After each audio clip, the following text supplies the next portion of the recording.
오늘 방금 읽은 본문은 조금 길어서 좀 배경 설명이 이제 필요합니다.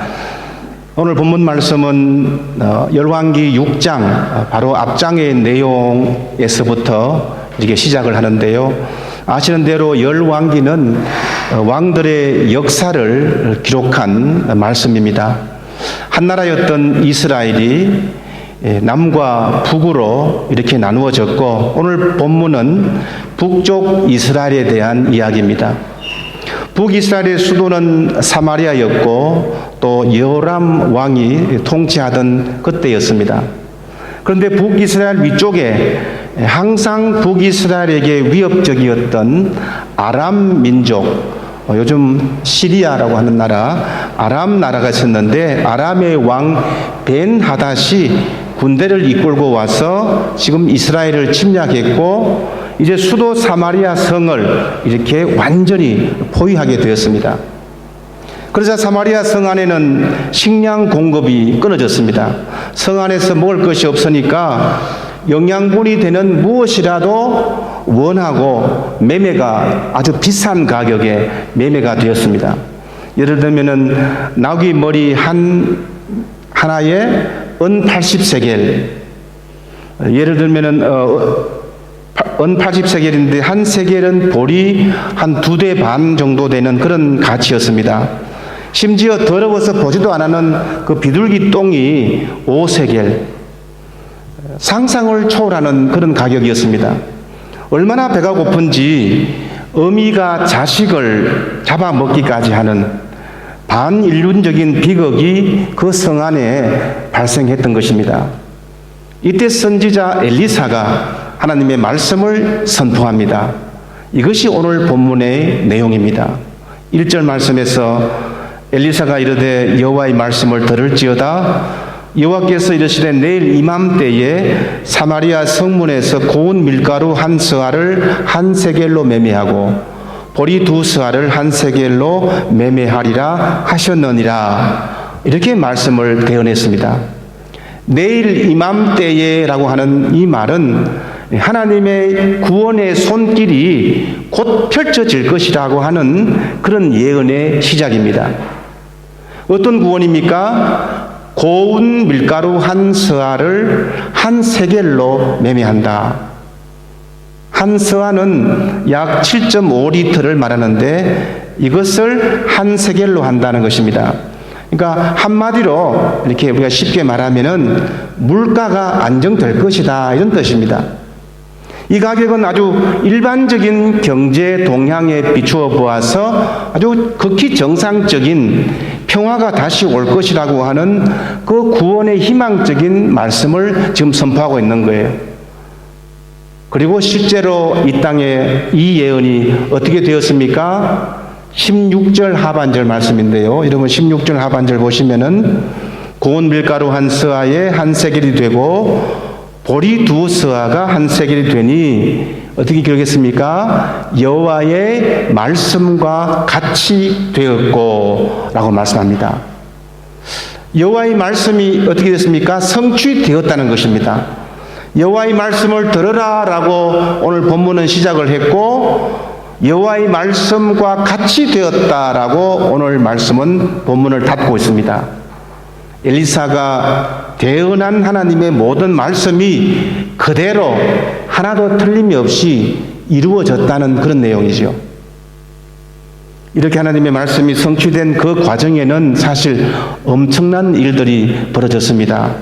하나님의 말씀이 성취되는 과정에서 누구를 지금 선택했습니까? 누구를 사용했습니까? 똑똑한 사람, 잘난 사람이 아니었고 예상 밖의 나병 환자를 사용했습니다. 모세 율법에 의하면은, 정결법에 의하면은 나병 환자들은 성 안에서 살 수 없었어요. 떨어진 곳에, 아주 떨어진 곳에, 보통 사람에게 멀리 떨어진 곳에 사회로부터 멸시와 천대를 그렇게 받고 살았습니다. 이런 전쟁통에도 자신들은 성 안에 들어가서 보호를 받지 못하고 그저 성 밖에서 신전이 노출된 상태로 그저 풍전등화와 같은 그런 삶을 살고 있었습니다.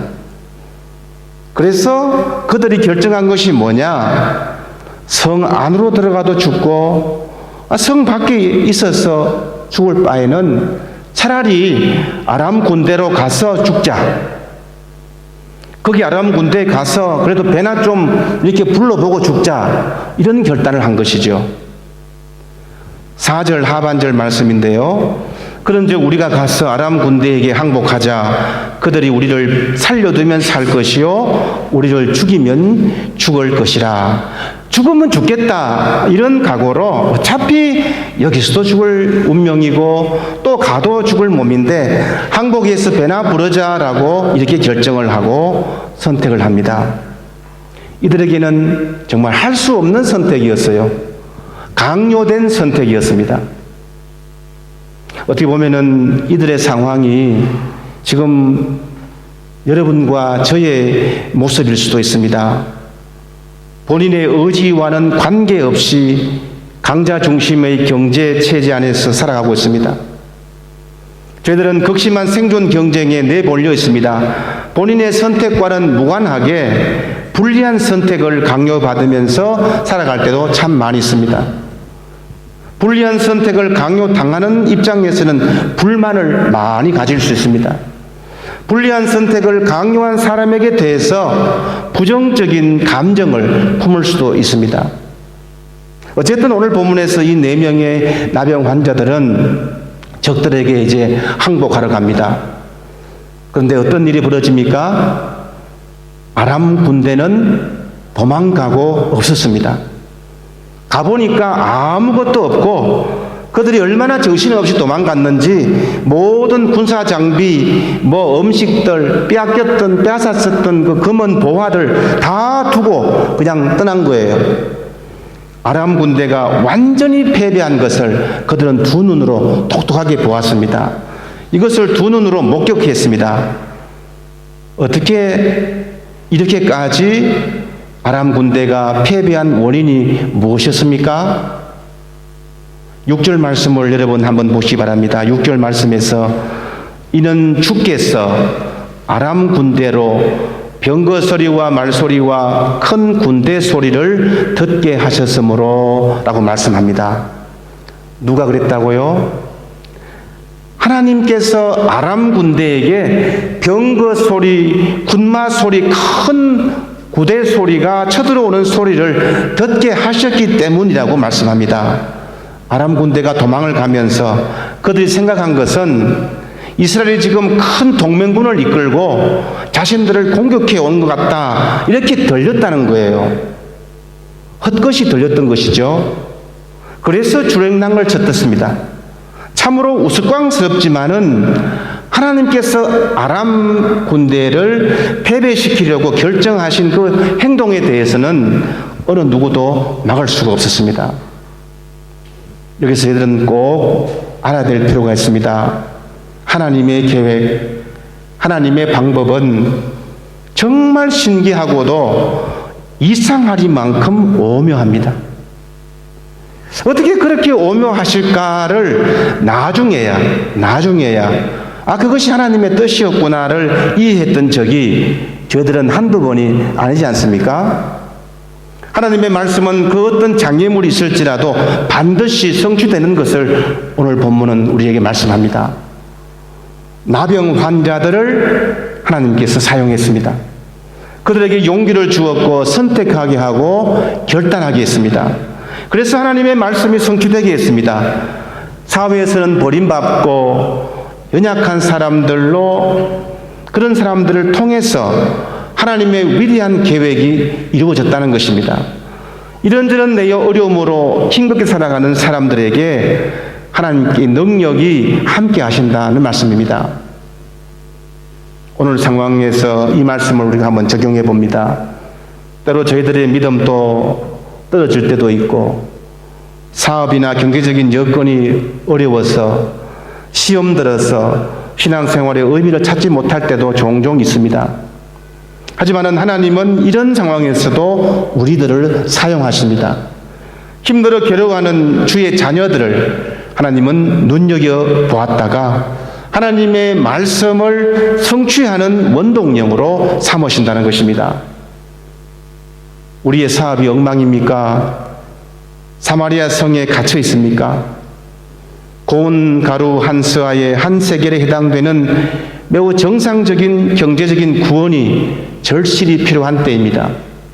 그렇다면 오늘 본문에서 들려오는 하나님의 음성을 잘 들으시기 바랍니다. 아람 군대를 무르치는 그 우레 소리, 그 말바꿈 소리를 잘 들을 수 있기 바랍니다. 우리를 이곳에 보내놓고 각계 전투로 싸우게 하지 않고 많은 군대로 기병들로 함께 하시는 그 우렁찬 하나님의 음성을 잘 들을 수 있기 바랍니다. 신실한 성도는 주위 상황에 너무 영향받지 않습니다. 우리가 주위 상황에 무시할 수는 없지만은 시시각각 변하는 주식의 흐름에 따라서 웃었다가 울었다가 하지 않습니다.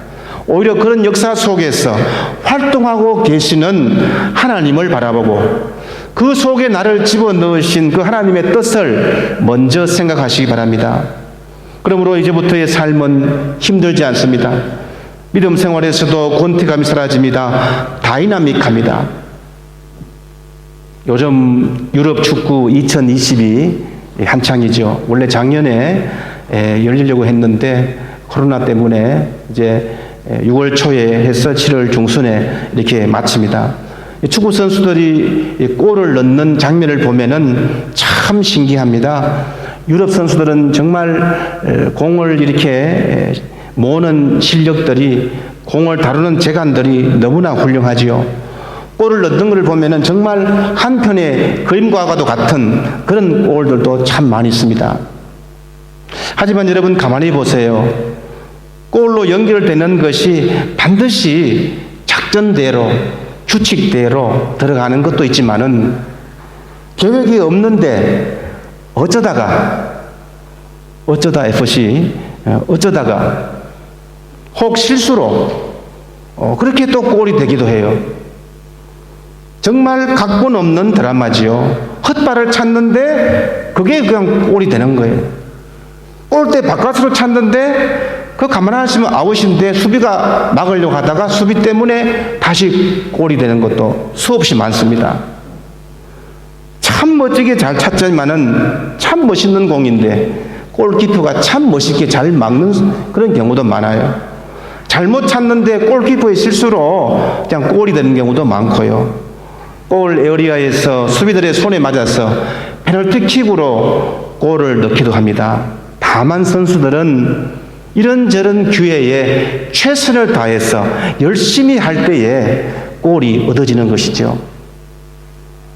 골이 성취되는 것과 말씀이 성취되는 것, 어떻게 보면 비슷한 것 같습니다. 저희들도 불러주신 그곳에서 묵묵히 결단하면서 도전할 때에 무슨 일이 일어나는 거예요. 나병 환자들이 처음부터 하나님의 말씀을 성취하려고 내가 큰 뜻을 품고 민족을 살리겠다, 그런 마음으로 가지 않았습니다. 백성을 구하고 민족을 구하겠다는 거창한 뜻이 아니었던 것이죠. 그저 자신의 생명을 보존해 보려고 본능적이고 그리고 근본적인 욕구에 의해 한 것입니다. 그런데 이런 태도가 바로 큰 일을 이룰 수 있었던 출발점이 되었던 것입니다. 이런 도전을 할 때에 일을 이루시는 분은 하나님이시라는 것입니다. 하나님께서 하나님의 방법으로 일을 진행하십니다. 아람 군대에게 군대 소리와 말 소리를 듣게 하십니다. 그래서 우리는 무언가 일을 할 때 무언가를 해야 된다는 것이죠. 믿음이라고 하는 것은 보존하는 것, 유지하는 것이 믿음이 아닙니다. 믿음을 실천해야 되고 움직이고 앞으로 나아가야 합니다. 그래야 큰 일이 일어나고 하나님의 말씀이 성취되는 것입니다. 오늘 하나님의 말씀이 성취되는 과정에서 이것을 방해한 세력이 있습니다. 하나님의 말씀에 대한 불신자들입니다. 엘리사 선지자로부터 희망의 소식이 전해졌지만은 이스라엘의 한 장관이 나타나서 어떤 반응을 보입니까? 2절 말씀인데요. 그때 왕이 그의 손에 의지하는 자 한 장관이 하나님의 사람에게 대답하여 이르되 여호와께서 하늘에 창을 내신들 어찌 이런 일이 있으리요. 왕이 참 의지하는 신임이 있는 장관이 뭐라고 합니까? 하나님께서 하늘에서 창을 내신들 어찌 그런 일이 일어나겠느냐? 지금 상황에서는 절대 불가능한 일이라는 것입니다. 하루아침에 무슨 기적이 일어날 수 있겠느냐? 이것은 하나님에 대한 불신이고 하나님의 말씀에 대한 불신이고 불신앙의 모습입니다. 이스라엘의 장관 정도 되면은 이스라엘 역사를 잘 알 겁니다. 모세 홍수 때에 하나님께서 하늘의 창을 여시고 비를 오게 하셨던 그 사건을 잘 알고 있었습니다.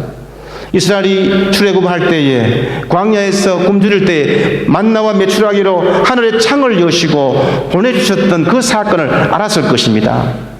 그러나 이 장관은 그냥 그것을 단순한 역사의 이야기로 들었습니다. 그러니까 엘리사를 통해서 하나님의 말씀이 선포되었을 때에 믿지 못한 것이죠.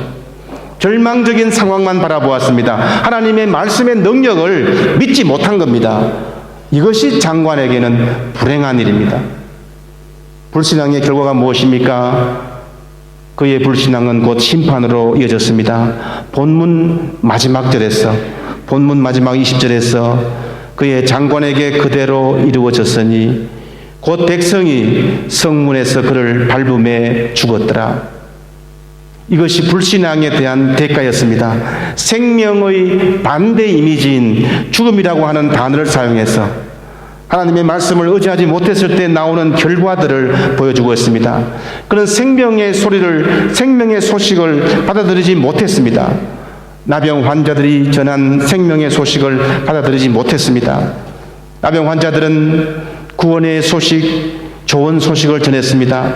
9절 말씀에서 나병 환자들이 그 친구에게 서로 말하되 우리가 이렇게 해서는 아니 되겠도다. 오늘은 아름다운 소식이 있는 날이거늘. 9절 말씀입니다. 우리가 침묵하고 있도다. 만일 밝은 아침까지 기다리면 벌이 우리에게 미칠지니 이제 떠나 왕궁에 가서 알리자라고 합니다. 이제 떠나 알리자 두 동사. 그들은 즉시 다시 성 안으로 갔습니다. 칠흑같이 어두운 밤이지만은 상황은 힘들었지만은 그것에는 아름다운 소식을 전하려서 다시 성 안으로 들어갔던 것입니다. 4명의 나병 환자들은 그 동안의 삶과는 전혀 다른 삶이 되었습니다. 완전히 바뀐 삶이 되었어요. 이제는 복음의 전달자가 되었습니다. 하나님이 말씀이 정말 어떻게 성취되는 것을 눈으로 똑똑히 목격하고 간증하는 사람이 되었습니다. 아름다운 소식을 자신들만 만족하지 않고 이 소식을 전하지 않으면 안 되는 그런 사명 안에 불탔던 것이죠. 마치 사도 바울과 같이 내가 이 복음을 전하지 아니하면 내게 화가 미칠 것이로다 라고 고백했던 그 심정으로 생명의 소식을 전하기 위해서 어두운 밤길을 다시 걸어서 돌아왔던 것입니다. 사랑하는 여러분, 지금도 계속해서 우리 앞에는 많은 위기들이 다가오고 있습니다. 그 상황만 바라본다면 우리는 무기력한 자신 때문에 신앙생활에도 무기력할 수밖에 없습니다. 그러나 그 환경 너머에 계시는 우리 하나님을 바라보아야 합니다. 우리를 새로운 환경 속에서 인도하시면서 역사하시는 살아계시는 하나님을 의지하고 그 하나님의 일을 정언하고 선포하면서 믿음으로 감당할 수 있기를 바랍니다. 하나님은 저희들에게 무슨 초능력을 원하시는 것이 아니에요. 어려운 순간이지만, 어려운 상황이지만은 믿음을 잃지 않고 굳건히 살아가는 것을 귀중히 보시는 겁니다. 그럴 때 하나님은 우리가 선택하고 결단하는 그 평범한 삶 가운데서 역사하심으로 능력을 더하여 주시는 줄 여러분 믿으시기 바랍니다. 하나님의 말씀은 정확하게 성취되었습니다. 하나님은 말씀이 성취되는 데에 우리를 사용하기를 원하십니다. 이 세상에서 넘어지고 깨지고 부서진 우리의 믿음이라도 하나님 앞에서는 모두가 가능한 것이기 때문입니다. 이스라엘의 구원을 위해서 하나님의 말씀이 성취되는데 귀하게 사용되었던 4명의 나병 환자들과 마찬가지로 하나님은 오늘 우리들도 참으로 값지고 귀한 헌신의 자리로 매김할 수 있도록 도와주실 것입니다. 하나님의 말씀이 성취되는데 귀하게 서임받을 때에 놀라우신 하나님의 은혜가 우리의 삶 속에, 가정의, 직장에, 우리의 자녀의 삶에 차고 넘치기를 주님의 이름으로 축원합니다. 아멘. 기도하겠습니다. 사랑이 많으신 하나님 아버지, 오늘도 말씀으로 새 힘을 주시고 결단케 하시니 감사함을 드리옵나이다. 부족한 저들이지만은 하나님의 말씀이 성취되는 도구로 사용케 하여 주시고 충성하며 헌신하는 이 모든 것 가운데 하나님의 역사가 일어나게 하시고 우리는 이 땅에서 정말 내 목적으로 살고 나를 위해서 살았더라도 그러나 그곳에 하나님의 능력이 임하고 하나님의 역사가 임할 때에 말씀이 성취되는 큰 역사가 임할 줄 믿사오니 저들의 삶을 주께서 지장하여 주시고 믿음으로 살기에 부족함이 없도록 늘 인도하여 주시옵소서. 모든 것 주께 의지하며 예수님의 이름으로 기도드리옵나이다. 아멘.